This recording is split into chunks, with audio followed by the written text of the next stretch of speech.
¿Qué tal? Bienvenidos de nuevo a este curso, segunda clase de la materia, taller de expresión oral y redacción. La clase pasada estábamos hablando un poquito sobre la expresión oral y cómo se iba a trabajar toda esta parte de la expresión escrita, de lo cual ustedes ya se llevaron una tarea. El día de hoy vamos a ver un tema que es sencillo, realmente es sencillo, pero es algo que ha pasado a la historia por grandes situaciones, no solamente en la psicología, desde la sociología, antropología y la historia meramente, dado que gracias a esta habilidad, esta técnica, este apartado, se ha transmitido mensajes a lo largo de la historia, y es el discurso.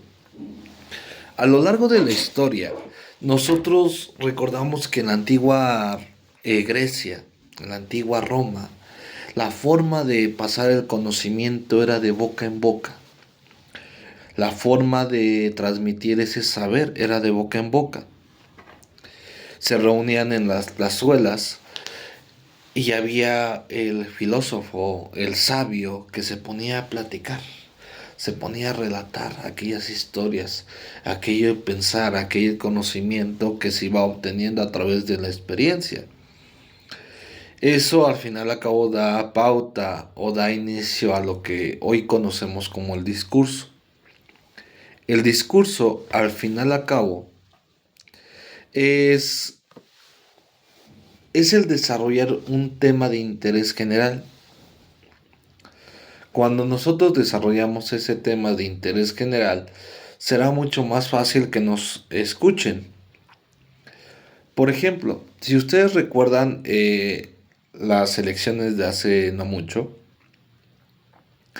ellos daban discursos que hablaban sobre la economía del país, de los cambios que se iban a implementar o ciertas situaciones acorde a todo ello. Ese tema era de interés general. ¿Por qué? Porque hablamos de la presidencia de la nación, etcétera, etcétera, etcétera. Pero no siempre se tiene que hacer así. Ese tema puede variar acorde a las necesidades que yo esté viendo. Por ejemplo, en terapia nosotros también damos discursos. Ese discurso es un discurso terapéutico, claro está, pero va enfocado a cumplir una necesidad y esa necesidad es de nuestro paciente, ¿no? El emisor está investido de autoridad. Usualmente, si ustedes recuerdan, eh, cuando iban a la primaria, o en muchas primarias, nosotros teníamos esos pupitres. Tal vez no eran butacas, sino era un pupitre con una mesa o algunas sillas dobles, como era antes. Pero usualmente hasta enfrente del salón había un pequeño desnivel, había una pequeña tribuna. ¿Por qué? Porque la persona en la educación que estaba enfrente tenía que estar arriba. Lo investía de autoridad, lo investía de diferentes situaciones. Entonces, aquel que va de discurso, por eso muchas veces en las películas vemos que sacan la copa y la hacen tintinear. ¿Por qué? Porque es algo que se le presta la atención, se le da la autoridad a esa persona para que pueda desarrollarse ampliamente. Es un conjunto de enunciados orales o escritos que funcionan como una totalidad. Hoy en día los discursos los presentamos en diferentes formas, pero usualmente los planificamos. Los planificamos dado a que primero lo escribimos, lo desarrollamos como lo veíamos la sesión pasada y vamos teniendo esa guía donde ustedes se dan cuenta de lo que están haciendo. Lleva una pauta, lleva una rítmica, lleva un orden establecido para dar ese discurso y no solamente lo que se nos ocurra, ¿no?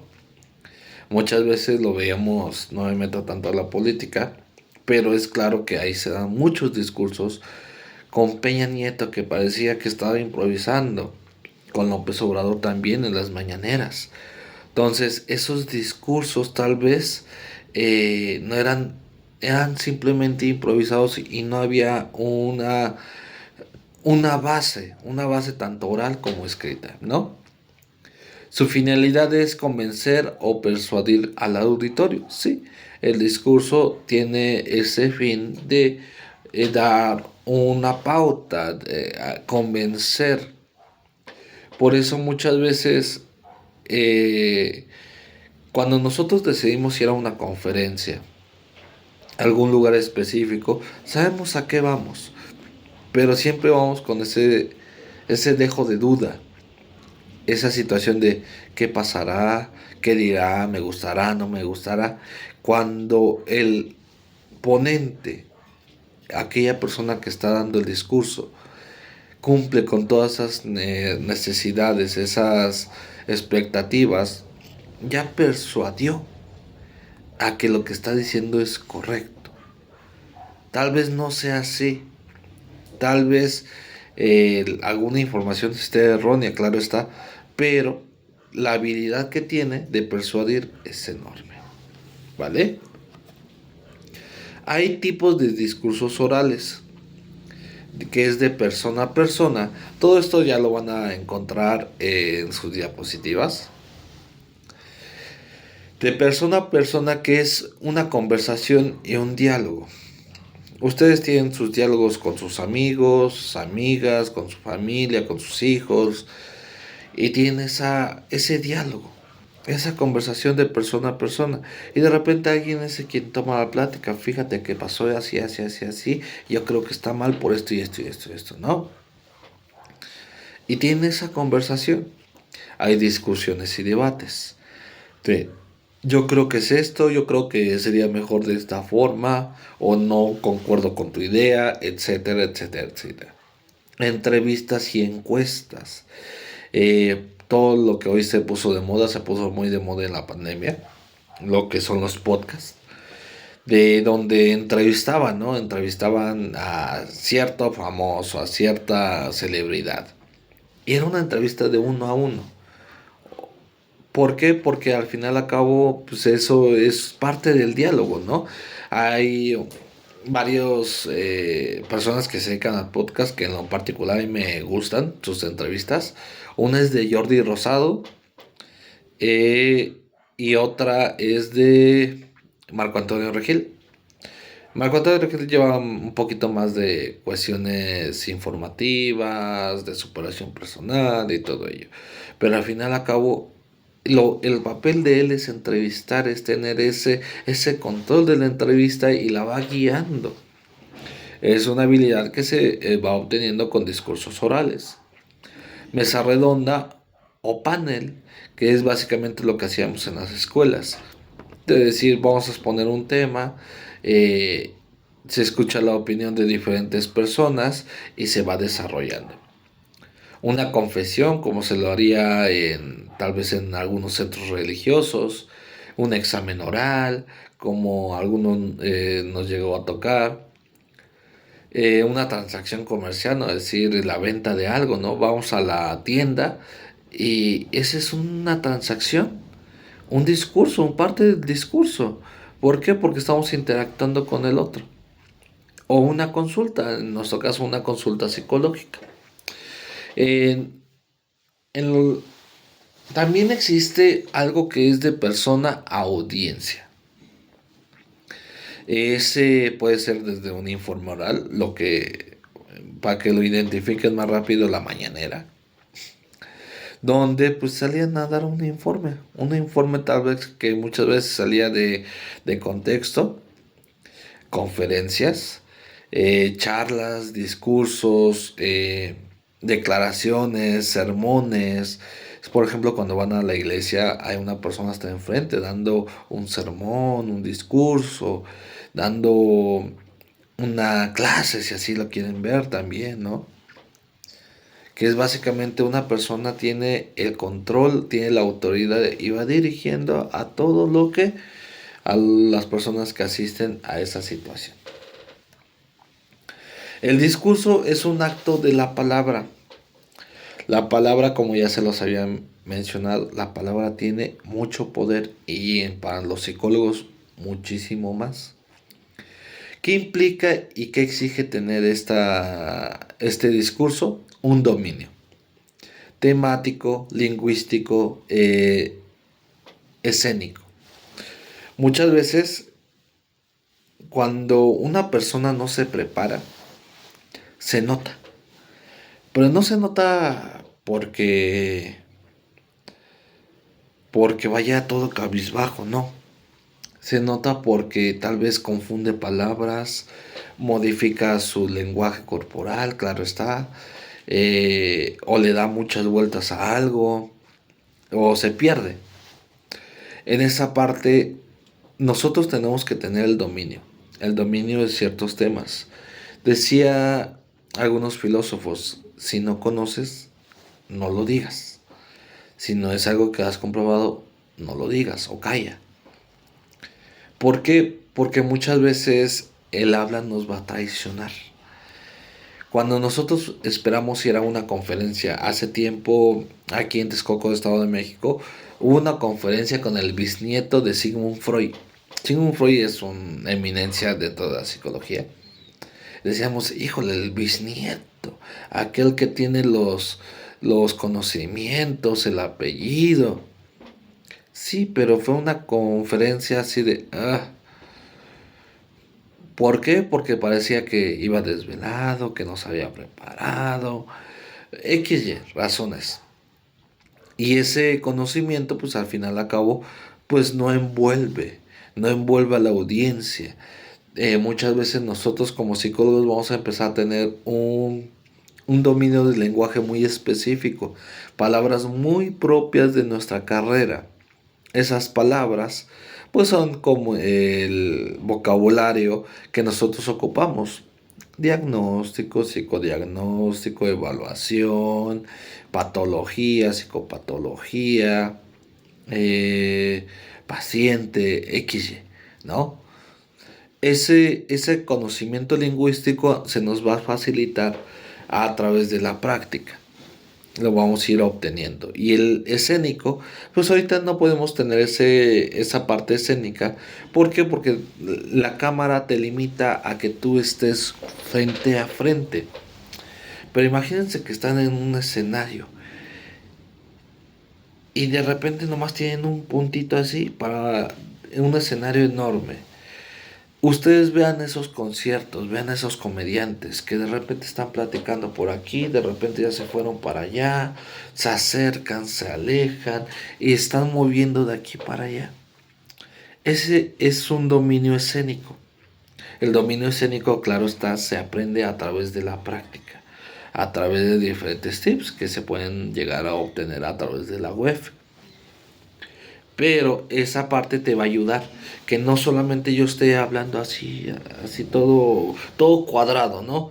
O que yo esté frente a la clase exponiendo y aquí como que me refugio en mis manos, ¿no? Hay quien se empieza a sobar, empieza así, acá. No, sino que tengan esa expresión, ese movimiento que te va a ayudar a expresarte escénicamente, ¿no? Tiene que tener un propósito, el propósito es muy, muy variado, acorde a todas las necesidades de mi audiencia. Si yo voy a dar una conferencia de abuso sexual, que claro está a cabo de la página tanto de UNIDEM y Colepa, se dan muchas conferencias. Esas conferencias algunas son de psicología. Entonces, el fin de esas conferencias es retroalimentar, dar información nueva, exponer los nuevos criterios ante ciertas situaciones de la psicología, ¿no? El marco ético y valórico, desde dónde lo estamos dando, qué temas estamos dando, cómo lo estamos exponiendo. Yo se los decía tiempo atrás, a Sócrates lo condenan a la muerte porque decían que estaba corrompiendo la mente de los jóvenes a través de esas enseñanzas, ¿no? Entonces, para esas épocas, el tener ese acercamiento a esos temas era algo mal visto. Hoy en día podemos decir, pues no, Era algo que se tenía que decir, que se tenía que explicar, pero para ellos no era ético, no tenía un valor mayor a una traición, a una revolución, ¿no? Está, por ejemplo, la canción de diferentes canciones históricas que se han llevado para la liberación de ciertas esclavitudes, ciertos comunismos. Me viene a la cabeza la canción de Bella Ciao, que salía en La Casa de Papel. Esa canción surge en el fascismo para ir en contra del fascismo. Cuando hay una liberación de todas esas familias italianas. Entonces es como una canción de protesta. Entonces cuando lo ponían muchas veces en plazas o en actos cívicos, pues no era tan bien visto. ¿Por qué? Por el contexto histórico que se estaba manejando en todo ello, ¿no? Para ello, tenemos que conocer las partes del discurso oratorio. La primera es la introducción. ¿Cómo vamos a dar esa introducción? Aquí yo les voy a pasar, digamos que un tip de conferencias, de estar enfrente a público. Y tú no eres lo más importante. Suena bien feo, pero cuando entendamos que yo no soy el protagonista, yo no soy lo más importante para esa conferencia, para ese discurso, voy a cambiar todo. ¿Por qué? ¿Por qué lo digo de esta forma? Cuando tú eliges ir a una conferencia, un taller, un seminario o algo, no es por la persona, es porque a ti te interesa aprender algo. Y muchas veces lo que hacemos es de, miren, muy buenas tardes, yo soy Diego Uribe Hernández, soy licenciado en psicología, soy máster en tal, ta, ta, ta, ta, ta, ta, ta, ta. Y me empieza a expresar. Y decía, bueno, ya va a empezar. ¿Y que tiene 5, 6, 7, 8, 9, 10 doctorados? Luego sí, pero empiézale, es mi tiempo de aprendizaje. No me está padre conocer quién eres, pero a mí me interesa el contenido que vas a tener, ¿no? En cambio, si yo les dijera, ok, ¿quién de ustedes ha sufrido depresión? ¿Quién de ustedes ha sufrido ansiedad? Y empiezo a poner el porqué en ese primer momento, yo voy a modificar todo esto. Hace poco veía una conferencia de un cardiólogo. Decía, mi suegro tiene una enfermedad cardíaca. Su gran sueño de él es entregar a su hija en el altar. Y yo voy a hacer posible que no solamente el sueño de él, sino de muchos padres, se cumplan. Muy buenas tardes, soy cardiólogo y shalala, shalala, shalala. Primero puso la problemática, la presentó y ya después se presentó él. A eso es lo que voy a decir. Primero, lo que le interesa a la gente, ¿no? Hay una conferencia fantástica de Marco Antonio Regil, ya es bastante antigua, hablaba sobre educación financiera, la pueden encontrar en YouTube y vean cómo se mueve, vean cómo platica, vean cómo interactúa con todo ello. Pero es parte de esa. Es la contextualización del espacio temporal y temática, la temática que te estoy exponiendo. ¿Sabías tú que México es el segundo lugar de abuso sexual infantil? ¿Sabías tú que de cada 1000 personas abusadas solamente 100 reportan? 10 le dan continuidad al caso y solamente una persona es sentenciada por abuso sexual infantil.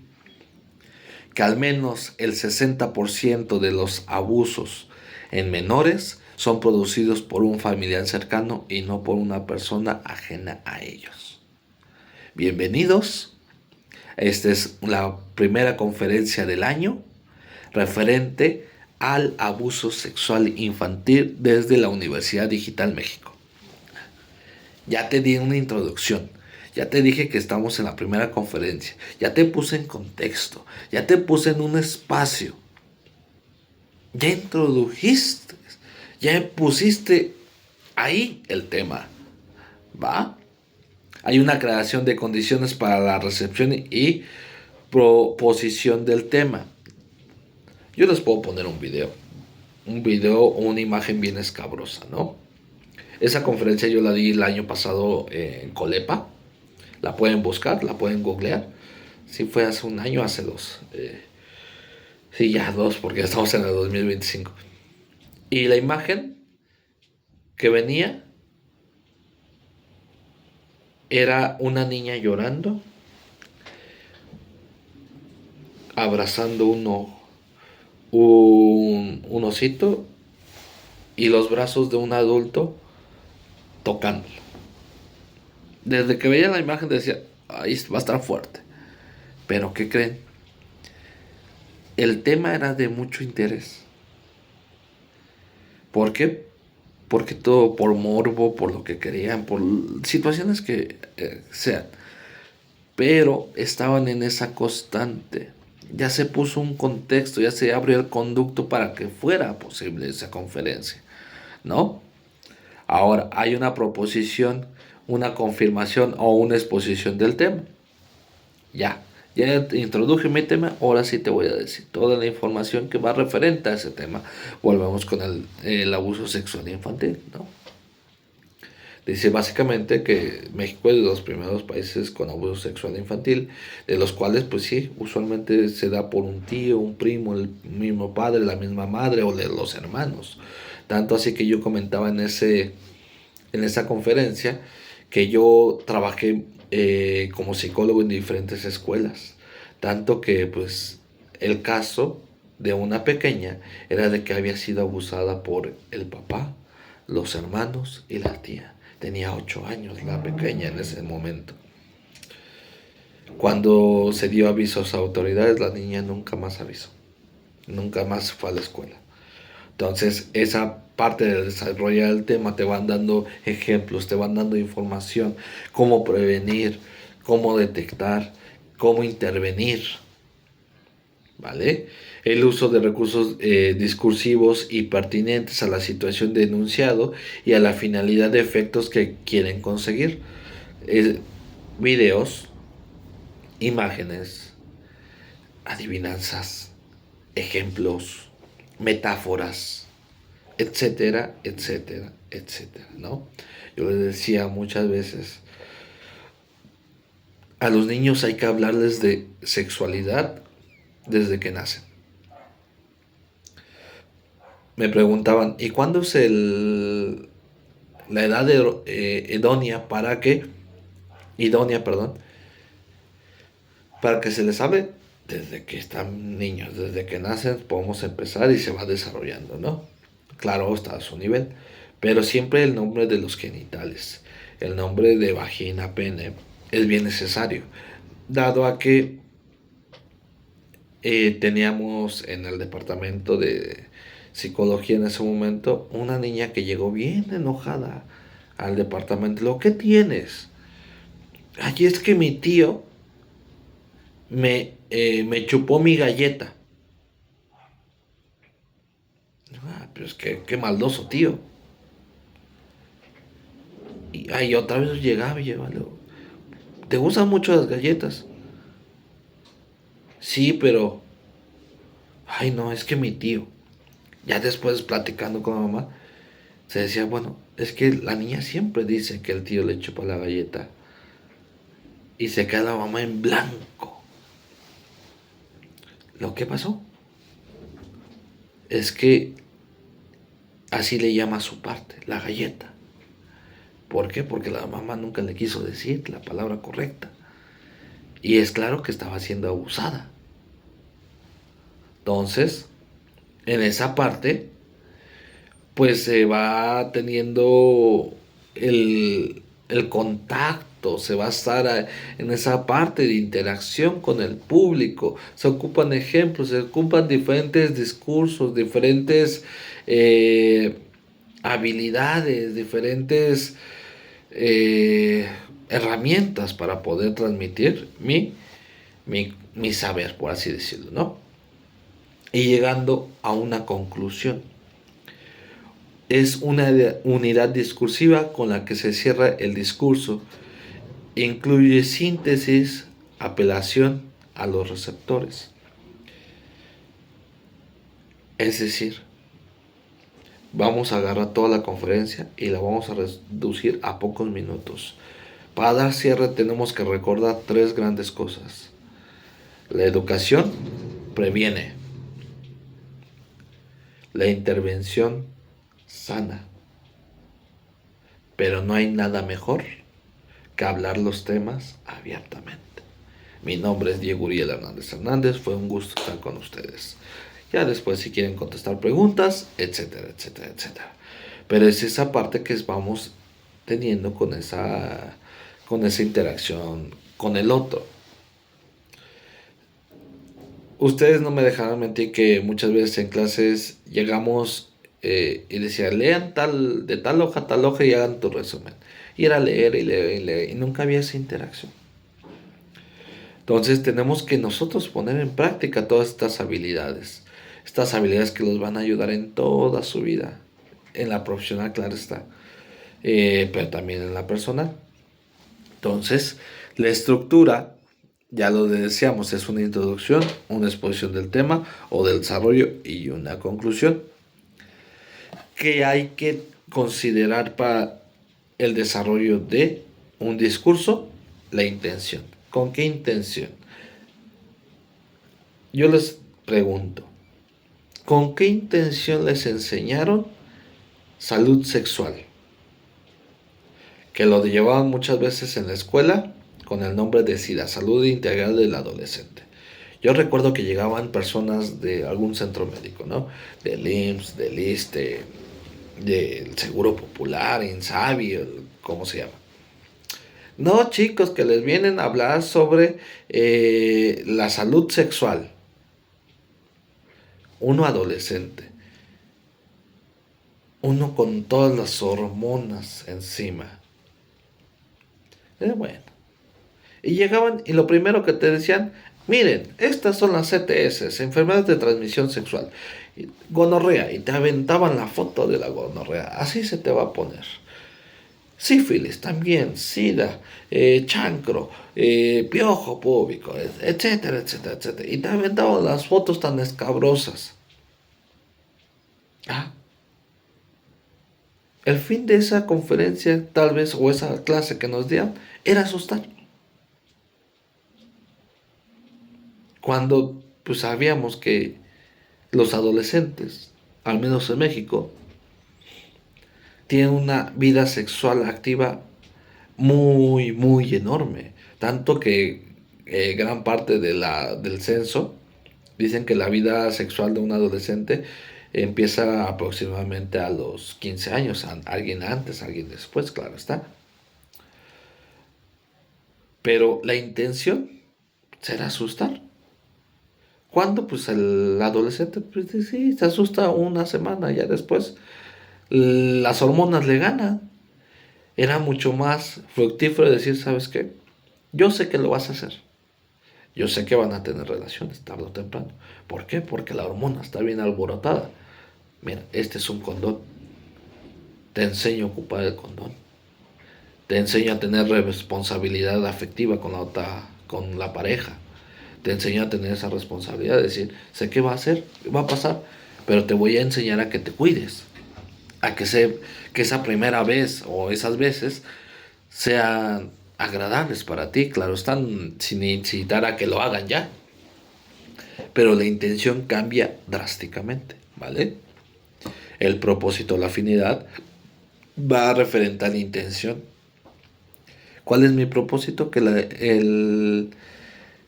el índice de embarazos en adolescentes baje. Organización de las ideas. ¿Cómo voy a empezar? ¿Cómo voy a transmitir? ¿Cómo voy a organizar mis ideas? ¿No?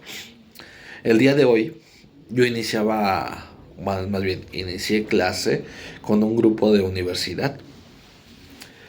Estábamos hablando, me toca psicología de la comunicación y hablábamos precisamente de la comunicación. Les preguntaba, a ver, ¿a quién le gusta echar chisme? No, que a todos. ¿A quién le gusta aprender un nuevo idioma? No, que a todos. ¿A quién le gustaría conocer a gente de otro país? No, ahí van. Al final acabo, primero se avienta esa pregunta detonadora, que va a decir, no, pues sí, sí, sí me gustaría y esto. Y después, ahora sí te meto el sustento teórico. Si es que crees, lo que tú estás haciendo ahorita o lo que haces día con día viene de aquí y puede ayudarte de esta forma, de esta forma, de esta forma, pero lleva un orden. Es como los cuentos. Los cuentos llevan un orden, un inicio, un desarrollo, un final. No, un final, un desarrollo y después un inicio. No, usualmente llevamos una métrica, llevamos un orden, las canciones también, el discurso también, ¿vale? Uso de distintos tipos de discurso. ¿Qué discurso? Un discurso político, un discurso motivacional, un discurso en el acto informal, etcétera, etcétera, etcétera. Relación jerárquica emisor-receptor. Sí, yo soy el que hay que conocer el tema, por eso estoy aquí. Pero hay una jerarquía, siempre tiene que haber una jerarquía. Es decir, yo tiempo atrás daba clases de inglés. Me decían, ay no, profe, yo ya no quiero hablar de las partes del cuerpo. Ah, perfecto. Contéstame estas preguntas y si quieres te sales. Ay, ¿cómo se dice ojos? Ay no, profe, bien fácil. Ay. ¿Cómo se dice cabeza? Head. ¿Cómo se dice pierna? Leg. Ay, si sabes. Ahora dime, ¿cómo dices riñón? Ay, no, profe, esa no, está bien difícil, cámbiamela. Ah, bueno. ¿Cómo se dice pulmón? No, profe, esa ya no. Bueno, una más fácil. ¿Cómo se dice encía? No, profe, así es, eso es trampa. Luego, ¿ves? Hay vocabulario que todavía no conocemos. Entonces tú te puedes cerrar. Pero al final acabo, el conocimiento sigue. Y esa hay una situación jerárquica, es decir, sí, yo sé que tú conoces algo, pero yo conozco más. Entonces, no es por soberbia, no, claro que no, sino es decir, yo te puedo enseñar algo que tal vez tú no sepas, siempre y cuando yo también esté preparado. Porque sí, yo puedo decir, muchas veces en preparatoria, universidad me llegaban a tocar profesores que dicen, yo les voy a dar inglés. Le digo, ay señor, le digo yo, sé inglés. Hasta que alguien llegó a decir, yo sé más. Y esa parte hay una jerarquía. ¿Va? Uso de enciclopedias y conjunto de saberes. Hoy en día, pues la enciclopedia pues, ya no es tal vez la física, sino es la digital. Hoy en internet tenemos tantas bibliografías, tanta información que podemos escoger hasta de qué país y de qué año. Yo les puedo recomendar Google Académico, que les vienen muchísimos estudios. Hay diferentes buscadores referente a esa parte educativa. ¿Qué pasa? En esas situaciones ustedes tienen que informarse, es decir, leer uno, dos, tres, cuatro, cinco, seis artículos. ¿Para qué? Para que sepan de qué están hablando, sepan la situación global, sepan diferentes teorías, sepan en su totalidad el tema. Claro que no se van a leer todos los documentos de internet porque nunca acabarían, sino que sí, bueno, este documento me está hablando de hace 20 años, tal vez ya no sea funcional. Pero si es un documento del 2024, dice, bueno, es el año pasado. Dice, puedo retomar este documento para darle una base a ese discurso. Ah, ¿qué creen? Que en las estadísticas del 2024 en la obesidad infantil, ¿qué creen? Obtuvimos el primer lugar. Dice, no, pues ¿para qué celebrar? Es obesidad infantil. Sí, precisamente porque tengo ese dato. ¿Va? Los tipos de discursos van referidos a diferentes situaciones. Hay discursos públicos, que es un acto de hablar frente al público, frente a diferentes personas, de diferentes temas, de diferentes índoles.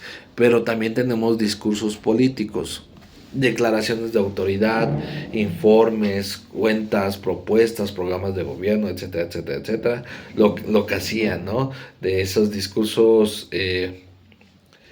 que se daba para la presidencia, para la candidatura de la presidencia, cuando ya es el presidente electo, da un discurso, tanto que en internet van a encontrar de discursos políticos enormes. Yo lo he dicho siempre, abiertamente, que uno de mis presidentes favoritos es Nayib Bukele, por todo lo que ha hecho por su país, por toda esa ideología política. Y da sus discursos, y un discurso muy famoso de él decía algo así: ustedes no van a comer pollo, carne, puerco o lo que sea referente a la carne hasta que cada una de las personas fuera de la cárcel tengan un plato de comida digno con carne o pollo. Eso se los decía a las personas privadas de su libertad, porque ya no se les llama presos, personas privadas de su libertad. Decía, ustedes no tienen derecho a comer carne. Y es más, si siguen con los actos delictivos, ni una persona en las prisiones de El Salvador comerá. Ustedes matan a la sociedad, yo los voy a matar de hambre. Y claro que todo el mundo se le fue encima. Decía, bueno, se le va la ONU, se le va de todo, y les contesta, es que eso es antihumano, les decía la ONU, ¿no? Dice, sí, es antihumano que ustedes vean todo el daño que han hecho y aún así no hagan nada para defendernos y les den más derechos a esos asesinos que a las personas que queremos cambiar el mundo. Vean la historia, está muy padre, es un discurso muy padre que da. En discursos también tenemos a otras personas de Venezuela, el de Maduro, tenemos al actual presidente Claudia Sheinbaum, a López Obrador, Peña Nieto, Barack Obama, Donald Trump, muchísimos discursos. Claro que han quedado grabados muchísimos discursos, por ejemplo el de Honduras, donde decía, estaban en una conferencia, estaban en esas candidaturas y decía, yo lo único por lo que lo hago es por la nación y por por la plata. Perdón, por la patria. Eso si lo analizamos desde la psicología, verán que es un acto fallido, que más adelante lo conocerán. Pero son discursos que dices, pues ya quedó ahí registrado ese discurso político, que sí, dijiste que lo vas a hacer por la plata, no por la patria. ¿Vale?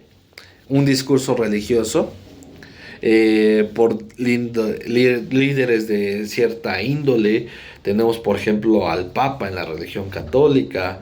Tenemos a diferentes budistas, el budismo, Siddhartha, ¿no? Que era el Buda. Tenemos a diferentes religiones, católica, cristiana, musulmán, islámica, shalala, shalala, shalala. Esos llamados a los fieles, ¿no? Se decía que cuando vino el Papa Juan Pablo II a México, pues se reunieron todos los fieles a escucharlo, a tratar de obtener algo de esa palabra, ¿no? Entonces esos discursos religiosos también llevan su importancia, su índole. El discurso ceremonial o conmemorativo. Inauguración de un evento académico, conmemoración de aniversarios, graduaciones, actos cívicos, etcétera, etcétera, etcétera. Por ejemplo, se da mucho en universidades estadounidenses donde hay alguien invitado, ¿no? Recuerdo un discurso que da este creador de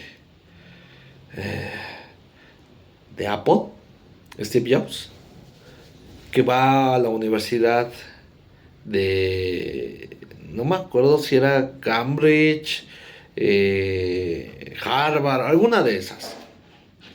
Dice, yo salí de esta universidad, bueno, casi salí.